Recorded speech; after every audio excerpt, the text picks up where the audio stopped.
नमस्कार दोस्तों, स्वागत है आपका SSC learning point by Singh sir. आज हम करेंगे 2 दिसंबर की शिफ्ट 2 का पेपर। ठीक है, 41 नंबर का सेट है। इसके बाद आपके 4 सेट और बचे हैं, उनको भी फटाफट से फिनिश करते हैं। चलो फिर पहले तो इसको स्टार्ट करते हैं।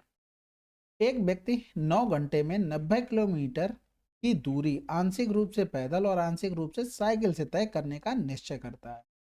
यदि उसकी पैदल चाल 9 किलोमीटर प्रति घंटा है और साइकिल से उसकी चाल 18 किलोमीटर प्रति घंटा है, तो उसके द्वारा पैदल तय की गई दूरी ज्ञात करें।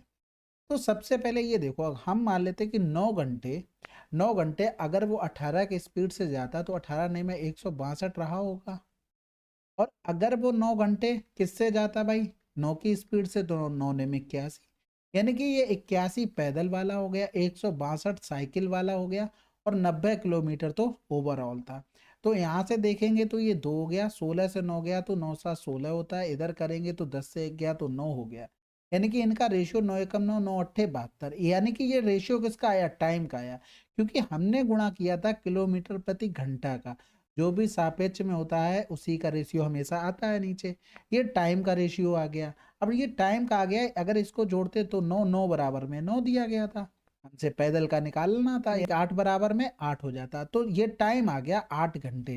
तो 8 गुणे में 9 कर देंगे, यानी कि 72 किलोमीटर उसने डिस्टेंस पैदल तय की। ठीक है, अगला सवाल। अब इसको देखो, सिंपल है। सबसे पहले पॉइंट देखो, 4 और 2 6, 1 और 4 और 6, यानी कि नीचे भी 6 ऊपर भी 6 है। तो हमारे पास सवाल बचा 203 गुणे में 292 बटे में 7 गुणे में 365 गुणे में 29 हो गया। ये तो देखो 7 ने 63 साफ साफ दिख रहा, 7 से 7 चला गया, यानी कि 292 बटे में 365 हो गया। अब यहाँ पर एक चीज देखो, ऑप्शन का सहारा लो। 7 पंजे 35 होगा, लेकिन हमें क्या चाहिए, 5 में गुणा करने पर 2 आ जाए। तो यहाँ से तो नहीं आया। 3 पंजे 15 से भी नहीं आएगा, 5 25 भी नहीं आएगा, क्योंकि ये तो 5 दे देंगे ना गुणा करके, आंसर 8 वाला। विश्वास ना हो तो गुणा कर लिया करो। 8 पन्ने 40, हासिल लगा 4, 8 छंग 48, 4 52, हासिल लगा 5, 8 तिया 24, 5 29। ठीक है, लेकिन पॉइंट 8 का गुणा करना था, तो पॉइंट 8 का करते तो 0 चला जाता। अगला सवाल। एक आदमी चीनी की खपत में इतनी की वृद्धि करता है, क्योंकि चीनी के मूल्य में P% की कमी हो जाती है। P का मान ज्ञात कीजिए। अब देखो, सबसे पहले खपत की बात हो रही। 44.44 का मतलब होता है 4 गुणे में 11.11%। इसको हम डायरेक्ट लिख सकते हैं 1/9। ठीक है, इसका मतलब हो गया, ये हो गया 4/9 टोटल। यानी कि खपत, यानी कि कंजप्शन की अगर बात करें तो पहले 9 था, तो अब 4 बढ़ गया, तो 9 4 13 हो गया। तो कितनी कमी करनी पड़ेगी, यानी कि 4 की किसमें, 13 में, गुणे में 100। तो 13 तिया 39, भाग तो जाएगा नहीं, 10 बचा, यानी कि 10/13% आंसर। अब कह रहे हो गए प्राइस से कैसे, हम पहले भी बता चुके। अब भाई प्राइस का आप लिख लो। ठीक है, प्राइस पहले 13 था, अब हो गया 9। देखो यहाँ पर 13 ने में 117 खपत है टोटल खर्चा, यहाँ पर भी टोटल 117 खर्चा है, बन गया ना। तो कितना कम करना पड़ा, 4 का। तो वही चीज तो हमने डायरेक्ट कर दी, चाहे आप इससे कर लो चाहे आप इससे कर लो, बात वही बनती है। बस आपके दिमाग में जरूर होना चाहिए कि ये इसका बैकग्राउंड क्या है, इसके सोल्यूशन कैसे आता है, प्रॉपर करना आपको शॉर्ट तरीके से। अगला सवाल। भूमिका ने 8,000 जमा किए, जो 8% वार्षिक साधारण ब्याज पर 3 वर्ष में इतने हो गए। यदि ब्याज दर 2% अधिक होती, अर्थात R+2% वार्षिक होती, तो उसे कितनी राशि प्राप्त होती। भाई जितनी ज्यादा हो जाती उतनी अधिक प्राप्त होती। उसे 3 वर्ष में 2 वर्ष 2 बढ़ गई ना रेट, इतना अधिक ब्याज मिल जाएगा, बात खत्म। 8 या 24, 24 दूनी 48, यानी कि 480 और मिल जाएगा। दोनों को हम जोड़ देते हैं, यानी कि 0 8 4 2 6, यानी कि 96 80 आंसर। बहुत आसान है। अगला सवाल। एक व्यक्ति की मासिक आय इतनी है, यदि आय में 25% की वृद्धि होती है, तो उसकी नई मासिक आय, कितना आसान हो गया, 1/4, यानी कि 4 से 1 बढ़ गया तो कितना हो गया, 5/4 हो जाएगा। 5/4 हो जाएगा। या तो गुणा पहले कर लो या भाग पहले कर लो, जो भी अच्छा लगे। 3 0 हो गए, 55 25 हो गया, यहाँ से लगा दो 5 को 20, तो 2 22/4, 4 पंजे 20, 4 छंग 24, 4 दूनी 8, 4 पंजे 20। इसी में लिखा 5625, बस आंसर। अगला सवाल। 9 सेंटीमीटर त्रिज्या वाले एक ठोस धात्विक अर्धगोले को पिघलाया जाता है। ठीक है, क्या था, अर्धगोला। और इतनी ऊंचाई वाले एक लंबवृत्तीय शंकु में पुनः ढाला जाता है, शंकु के आधार की त्रिज्या। देखो, अर्धगोले का मतलब 2/3 पाई, यानी कि 2/3, 1/3 पाई तो कट गया होगा, तो 2 गुणे में 9 की पावर में 3 हो गया। इधर 1/3 और पाई तो जा चुका है, यानी कि R² इंटू में 72 हो गया। तो यहाँ पर 9 दूनी 18, 18 चौक 72 हो गया, यानी कि 9 की पावर 2 बटे में इधर हो गया 2 की पावर 2, ये आर, यानी कि आर बराबर हो गया 9 बटे में 2, जिसका मतलब होता है 4 से 1 बटे में 2, या तो 4.5। ठीक है, देखो आपको स्टेप्स कटिंग तो करनी ही पड़ेगी, टाइम अगर बचाना है, नहीं तो कोई बात ही नहीं, फिर करते रहो आराम से, पाई आर स्क्वायर एच। तो फिर ऐसे ही 1/3 पाई डायरेक्ट कर दिया, ऐसे ही आप टाइम ही नहीं सेव कर पाएंगे, यही रोना रहेगा कि टाइम नहीं बच रहा है, गुणा कर लिया, स्क्वायर भी सीख लिए, सब कुछ कर लिया, फिर भी नहीं बच रहा, स्टेप्स कटिंग। ठीक है, पहले त्रिभुज का क्षेत्रफल इतना है, इसका आधार इतना है, जबकि दूसरे त्रिभुज का क्षेत्रफल इतना है, इसका आधार इतना है। पहले त्रिभुज की ऊंचाई और दूसरे त्रिभुज की ऊंचाई का अनुपात क्या होगा? देखो अगर किसी का एरिया लिखोगे तो क्या होता है, 1/2 बेस इंटू में हाइट होता है, यही तो होता है। तो 1/2 B1 इंटू में H1 अपॉन में 1/2 B2 इंटू में H2, ये हो गया 420। ठीक है, 420 ही वाला, 420 नहीं है, ये दूसरा है, कैंसिल आउट हो गया। B1 का मान देखो यहाँ पर आ जाएगा, यानी कि H1 अपॉन में H2, 420 बटे में 1500, B1 का मान 60 हो गया और B2 का मान हो गया 7.5। ठीक है, तो यहाँ से करेंगे, ये तो इससे चला गया, 15 एकम 15, 15 पना 75 हो गया। ठीक है, और कुछ 6 सत्ते 42, 6 एकम 6 हो गया, 5 दूनी 10 हो गया, यानी कि 7 बटे में 200 आंसर। अगला सवाल। अच्छा, एक व्यक्ति 4,000 का ऋण 8% वार्षिक चक्रवृद्धि ब्याज की दर से 3 वर्ष के लिए लेता है। उसने पहले और दूसरे वर्ष प्रत्येक में 2,000 रुपए चुकाए, अपना समस्त ऋण चुकाने के लिए तीसरे वर्ष के अंत में धनराशि भुगतान करना होगा। अब ये सवाल देखो किस टाइप का बना, कह रहा था कि 4,000 पहले साल अगर हम देखते तो इतना बनता जाके अमाउंट, इसमें से उसने 2,000 पे कर दिए, फिर से अगर हम, अब तो 1 साल की बात हो गई, फिर से यही बनता जाके अमाउंट, क्योंकि जो माइनस आता उस पर फिर से ब्याज मिलता, फिर से उसने 2,000 पे कर दिए। अब 2 साल का काम हो गया, अब तीसरी साल में हमें टोटल कितना पे करना पड़ता है, इतना विद अमाउंट, सॉरी विद ब्याज, हमें इतना करना पड़ता है। अब इसको हमें सॉल्व करना था किसी भी तरीके से, यानी कि 0 से 0 चला गया, एक 0 आ जाएगा, 4 अट्ठे 32 हो गया, 4 एकम 4 हो गया, इसमें से 2,000 हमने माइनस कर दिया, तो 4 से 2 गया तो 2, यानी कि 2320 आ गया।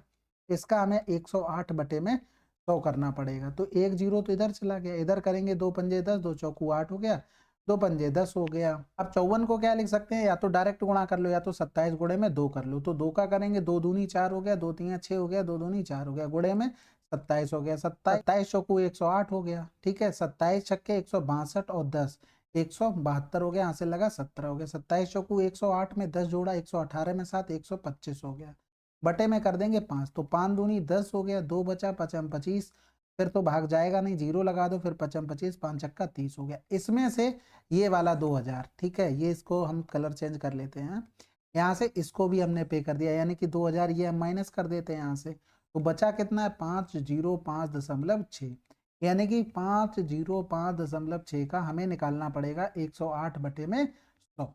अब क्या करो, यहाँ पर इसको 100 प्लस का 8 कर लो, आसान बैठेगा, यानी कि 50560 हो गया, 8 का गुणा करेंगे तो 8 छंग 48 हो गया, यहाँ पर ये 0 है, 8 छंग 48 हो गया, पॉइंट आएगा एक के बाद, 8 पन्ना 40 और 4 44 हो गया, फिर 8 पन्ना 40 हो गया। ठीक है, अब पॉइंट देखो यहाँ पर, ये तो था वो अलग है, पहले कैलकुलेशन कर लेते हैं, तो ये 8 हो गया, 4 हो गया, 6 4 10 की 0, हासिल लगा 1 हो गया, यानी कि 6 4 और 5, फिर पॉइंट एक के बाद था, यहाँ पर बटे में 100 कर देंगे, यानी कि 546.048 आंसर आ जाएगा। ठीक है, हो सकता है थोड़ा बहुत कैलकुलेशन में एरर कर दी हो, लेकिन ऑलमोस्ट हम लोग वहां पर पहुंच चुके हैं, तो थोड़ा सा कैलकुलेटेड था, कुछ कर नहीं सकते थे इसमें। अगला सवाल। अच्छा हाँ, इसमें इतना जरूर कर सकते थे कि जैसे ये निकल के आया हमारे, देखो हम एक सेकेंड हाईलाइट कर देते हैं, हमने ये कैलकुलेशन, तो ये आसान पड़ गई हमारे लिए, फिर हमने 2,000 घटाया, जो 2320 था ना, इसका 8% निकाल कर हम इसमें जोड़ सकते थे, हम इतना जरूर सॉर्ट कर सकते थे, फिर यहाँ पर भी आए ना, इसका 8% निकाल के फिर से हम जोड़ सकते थे, भाई ऑलमोस्ट यहाँ पर तो वही कर दिया, क्योंकि 8% निकाल के जोड़ दिया, तो इतना जरूर कर सकते थे, बाकी तो कैलकुलेशन थी। अगला सवाल। ए और बी की मासिक आय इतने के अनुपात में है और उनके मासिक व्यय इतने के अनुपात में है, यदि प्रत्येक व्यक्ति प्रति माह इतने बचाता है तो बी की मासिक आय क्या हो? देखो 3 4 तो इनकम थी उनकी, 2 3 उनका व्यय था, ये कितना बचा रहा भाई, 1 रुपया, डिफरेंस सेम आना चाहिए, यहाँ से भी 1 का आ रहा, तो बात सही हो गई भाई, 6 रुपए दोनों बचा रहे थे ना, यानी कि डिफरेंस दोनों का बराबर आ गया, तो यही एक का मान हमें 6,000 दिया गया था। बी की मासिक आय यानी कि 4 बराबर, तो कितना हो जाता है 24,000। अगर डिफरेंस बराबर नहीं आता तो रेशियो हमें मेंटेन करना पड़ता, लेकिन बराबर आ गया तो हमें रेशियो मेंटेन नहीं करना पड़ता। अगला सवाल, 15, 10, 8 की 3 क्रमिक छूटे के परसेंट की एकल छूट के बराबर है, के का मान निकालना है। एक तो सिंपल आपका सक्सेसिव मेथड, दूसरा ए प्लस बी माइनस का ए बी अपॉन में 100, दो दो करके लगा दो, तो 15%, 8% और 10%। ठीक है, क्योंकि 15 8 में पहले कर लेते हैं, ये करना 10 में तो हम बाद में भी कर लेंगे, आसान है, ये करना थोड़ा वैसा होगा तो इसी में लगा लेते हैं।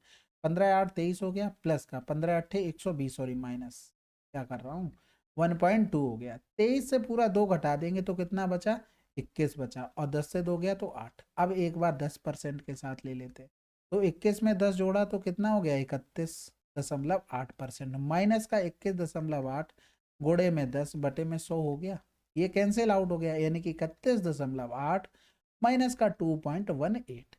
10 से 8 गया 2, और 7 से 1 गया तो 6 हो गया, 11 से 2 गया 9, यानी कि 29.6% आंसर है। सब कैलकुलेशन का खेल था, बाकी तो ये सभी को पता होगा कैसे किसको करना है। राधा और समा किसी कार्य को इतने रुपए में पूरा करने का ठेका लेते हैं। राधा इसे 24 दिनों में कर सकती है, समा इसे 60 दिनों में कर सकती है। रमा की सहायता से उन्होंने इस कार्य को 10 दिनों में पूरा किया।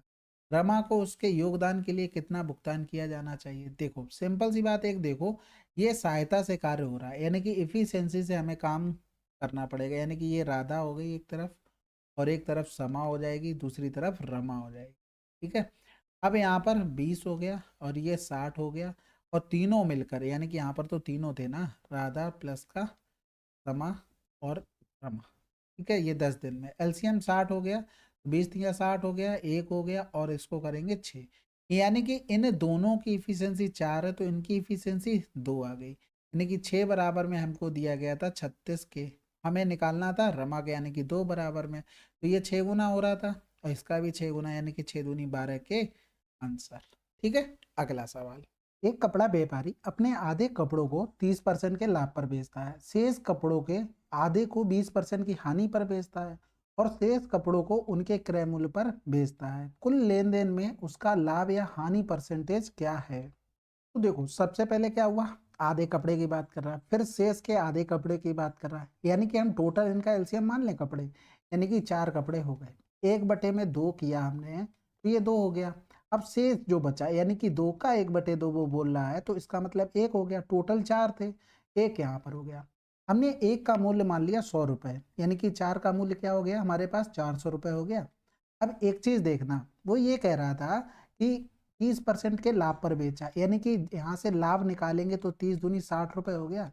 कहने का मतलब है अगर दो वस्तुएं थी, हमने एक का 100 माना तो 100, दो वस्तुओं का कॉस्ट प्राइस 100 हो गया, अगर इस पर प्रॉफिट निकालते तो क्या करते, ये कैंसिल आउट, यानी कि 60 रुपए आता तो डायरेक्ट लिख लेते हैं। दूसरी को हानि पर बेच दिया, यानी कि इसको जब हानि पर बेच देंगे तो 20 रुपए का लॉस हो गया।